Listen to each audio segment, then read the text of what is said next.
সবসময় আটা ময়দা দিয়ে না খেয়ে এভাবে কিন্তু দুধ সুজি দিয়েও পরোটা তৈরি করা যায়। এভাবে একবার দুধ সুজি দিয়ে পরোটা তৈরি করে খেয়ে দেখুন, আশা করছি আপনাদের খুব ভালো লাগবে। বাচ্চাদের টিফিনে কিংবা অফিসের লাঞ্চ বক্সে কিন্তু এই ধরনের পরোটা আপনারা অনায়াসে দিতে পারেন। নমস্কার, আমি কাকুলি, আপনারা দেখছেন রান্নাঘর ডায়েরি। আজ আবার চলে এসেছি আপনাদের জন্য একটা মজাদার রেসিপি নিয়ে। আজ তৈরি করে দেখাবো দুধ সুজির পরোটা। আশা করছি রেসিপিটা আগে কখনো ট্রাই করা হয়নি। যদি না করা হয়ে থাকে তাহলে কিন্তু অবশ্যই একবার ট্রাই করতে হবে। তাহলে দেখতে থাকুন, সাথে থাকুন পরোটাটা কিভাবে তৈরি করি। আজকে দুধ সুজির পরোটা বানানোর জন্য এখানে আমি সুজি নিয়ে নিয়েছি বড় 1 কাপ, মানে এখানে গ্রামে আছে 200 গ্রাম। আর এই মেজারমেন্ট কাপ মেপেই কিন্তু আজকে পরোটাটা তৈরি হবে। সুজির পরোটাটা বানানোর জন্য এখানে একটা প্যান বসিয়ে দিয়েছি। প্যানটা কিন্তু একদম লো ফ্লেমে গরম করে নিতে হবে। নিয়ে তারপরে কিন্তু সুজিটা দিয়ে দিতে হবে। এখানে প্যানটা আমার লো ফ্লেমে গরম হয়ে গেছে। এবার দিয়ে দিচ্ছি সুজিটা দিয়ে একটু নাড়াচাড়া করব। সুজিতে কিন্তু কালার আনা চলবে না, তাই 2-1 মিনিট নাড়াচাড়া করেই কিন্তু নামিয়ে ফেলতে হবে। সুজিটা একটু নাড়াচাড়া করার পরে দিয়ে দিচ্ছি এর মধ্যে 1 চামচ ঘি। ঘিয়ের সাথে ভালো করে সুজিটা নেড়ে নিতে হবে। সুজির সাথে ঘিটা কিন্তু ভালোভাবে মেল্ট হয়ে গেছে, আর সুজির যে কাঁচা গন্ধটা সেটাও কিন্তু চলে গেছে। এবার আমি দিয়ে দেবো এর মধ্যে দুধ। এর বেশি আর ভাজবো না।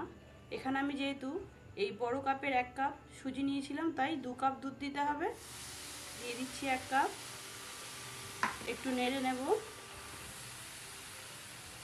তারপর আরেক কাপ দিচ্ছি। দিয়ে দিচ্ছি আরেক কাপ দুধ।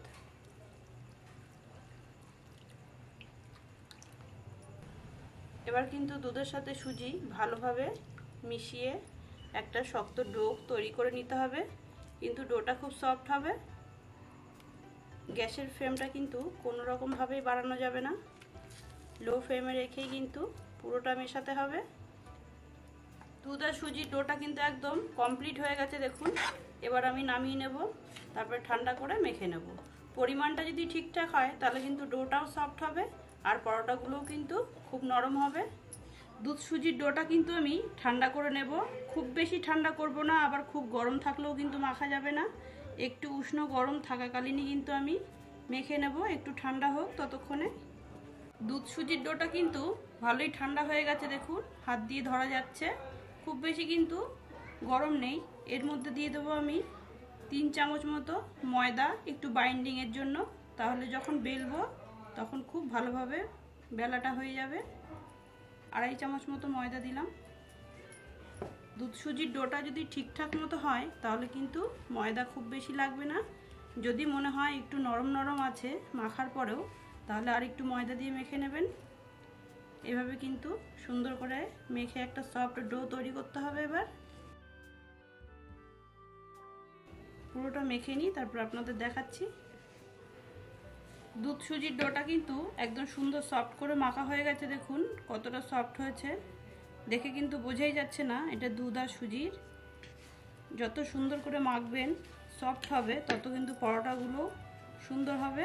এবার আমি ময়দা দিয়ে বেলে নেব। এভাবে করে লেচিগুলো কেটে নেব। সব কটা লেচি কিন্তু আমার কাটা হয়ে গেছে দেখুন, সব একই মাপের কিন্তু কেটেছি। এবার একটু ময়দা দিয়ে বেলে নেব। খুব বেশি মোটা করব না, একটু পাতলা করেই কিন্তু বেলতে হবে।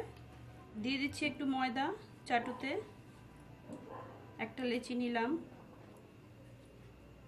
রুটির মতোই দেখবেন ঘুরবে।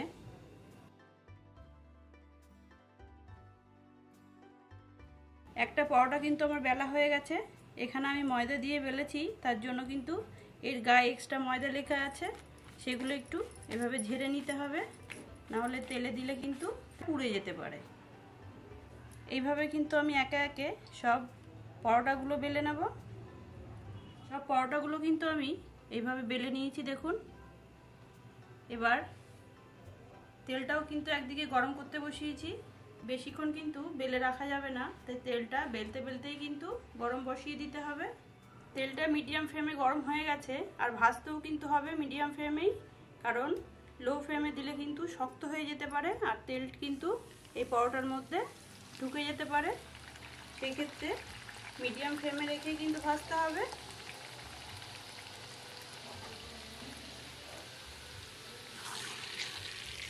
দেখুন একটু এইভাবে নাড়াচাড়া দিলেই কিন্তু ফুলে ঝোল হয়ে যাবে। খুব বেশি ভাজার দরকার নেই, কারণ এই পরোটাটা কিন্তু একদম সাদাই হবে। পরোটাগুলো কিন্তু খুব সুন্দরভাবে ফুলে যাচ্ছে দেখুন। খুব বেশি কিন্তু কালার করব না, দেখুন ভাজা হয়ে গেছে। 2 থেকে 3 সেকেন্ড কিন্তু এক একটা পরোটা ভাজতে লাগবে। 15 মিনিটের মধ্যে কিন্তু পরোটাগুলো সব ভাজা হয়ে যাবে।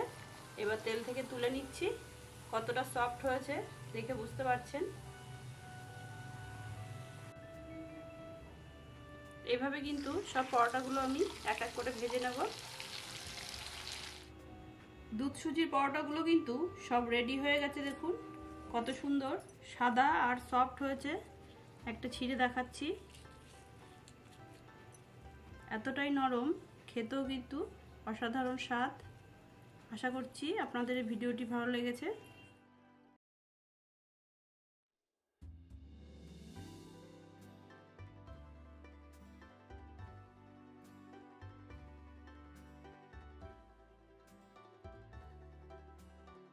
দেখলেন তো কত সহজেই তৈরি হয়ে গেল মজাদার একটি পরোটা। বাচ্চারা কিন্তু সবসময় দুধ সুজি এমনি খেতে চায় না। এইভাবে যদি একবার পরোটার আকারে করে দেন তাহলে আশা করছি ওদেরও ভালো লাগবে আর আপনারও খুব ভালো লাগবে।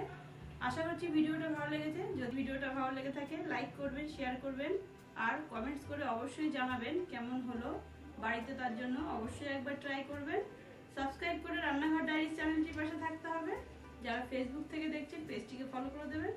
দেখা হচ্ছে এরকমই মজাদার নিত্য নতুন রেসিপির সাথে নেক্সট ভিডিওতে। ততক্ষণ ভালো থাকবেন, সুস্থ থাকবেন।